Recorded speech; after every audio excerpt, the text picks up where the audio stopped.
అందరికీ నమస్తే. ఈరోజు కమ్మనైనటువంటి కొరమీను చేపల పులుసు ఎలా చేయాలో చూసేద్దాము.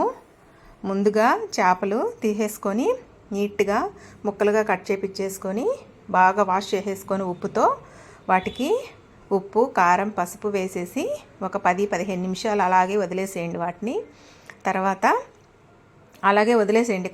కలపవద్దు, ఏమొద్దు, అలా వేసేసి పెట్టేసేయండి.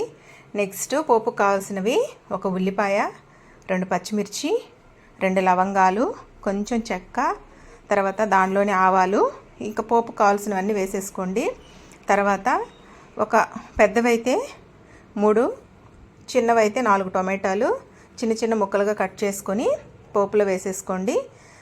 టొమాటోలు బాగా వేగాక మనం కలిపి పెట్టుకున్నటువంటి ఒక 10-15 మినిట్స్ వదిలేసాం కదా, వాటిని టొమాటో గుజ్జులో వేసేసేయండి. నెక్స్ట్ అప్పుడే బాగా కలిపెట్టేసిందంటే ముక్క విరగకుండా ఉంటుంది. కాస్త ఉడికాక కానీ మనం గరిటతో తిప్పామంటే ముక్క అంతా చల్ల చెదురైపోతుంది అనమాట. అలా కాకుండా ఫస్టే కలిపెట్టేసి ఒక 10 నిమిషాలు మూత పెట్టేసేయండి. నెక్స్ట్ వచ్చేసి అలాగే వదిలేసేయండి కలపకుండా. నెక్స్ట్ చింతపండు పెద్ద సైజు నిమ్మకాయ అంత తీసుకొని నానబెట్టేసుకోండి. చింతపండు నీళ్ళు ఒక 10 నిమిషాలు అయ్యాక చింతపండు నీళ్ళు కలిపేసేసి బాగా కొంచెం పుల్లగానే ఉంటే బాగుంటుందండి చేపల పులుసు. పుల్లంగా పులుపు ఉండాలి, కారము ఉండాలి. నెక్స్ట్ దానిలోకి లాస్ట్లో అల్లము, తెల్లగడ్డలు కొంచెం ఎక్కువ కూడా వద్దనమాట. అల్లం, తెల్లగడ్డ రోట్లోనే దంచేసేసి అది కూడా యాడ్ చేసుకోవాలి ఉడికాక. మళ్ళీ వచ్చేసి అది వేసి అయిపోయాక ఆవాలు, మెంతులు కొంచెం వేపించి